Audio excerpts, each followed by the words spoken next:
போறாரு ஸ்டாலின் அவர்கள், இந்த முதலமைச்சர். அங்க ஒரு சிறுமி தாத்தான்னு கூப்பிடுறாங்க. உடனே அவருக்கு ரொம்ப மனசு கஷ்டமாயிடுது. அம்மா என்ன தாத்தான்னு கூப்பிடாதம்மா அப்பான்னு கூப்பிடுமான்னு சொல்றாரு. அங்க ஆரம்பிச்சதுதான் அந்த அப்பா மேட்டர். அது அப்படியே நடந்தும் நடக்காம அப்படியே அப்பா அப்படின்னு கூப்பிட சொல்லிட்டார். தாத்தான்னு கூப்பிடலாம்னு சொல்லி பொதுவாக ஆண்களை என்ன கூப்பிட முடியும்? அண்ணன் கூப்பிடலாம், தம்பின்னு கூப்பிடலாம், அங்கிள்னு கூப்பிடலாம், அப்பான்னு கூப்பிடலாம், தாத்தான்னு கூப்பிடலாம், பெரியப்பான்னு கூப்பிடலாம், சித்தப்பான்னு இதெல்லாம் கூப்பிட முடியும். இதுக்கு மேல எதுவும் இல்லை. அந்த சிறுமி அப்பான்னு கூப்பிடுச்சு. அவருக்கு ரொம்ப மனசு கஷ்டமா போச்சு. அன்னைக்கு தூக்கம் கூட வந்திருக்காரு அவருக்கு. அம்மா அப்படி கூப்பிடாதமா, தாத்தான்னு கூப்பிடாதமா, அப்பான்னு கூப்பிடுமான்னு சொல்லிட்டாரு.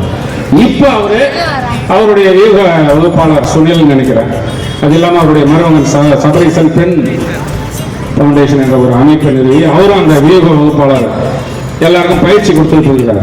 அவங்க சொன்னதின் அடிப்படையில் தான் அந்த காக்கி பேண்ட் ஒன்று வெள்ளை சட்டை ஒன்று போட்டுக்கிட்டு சொல்றாரு, என்னை எல்லாம் நீங்கள் அப்பா என்று அழைக்கிறீர்கள், மிகவும் சந்தோஷம், கூப்பிடுங்கன்னு சொல்றாரு. அவர் யாரும் கூப்பிடல, யாரும் அவர் அப்பான்னு கூப்பிடல.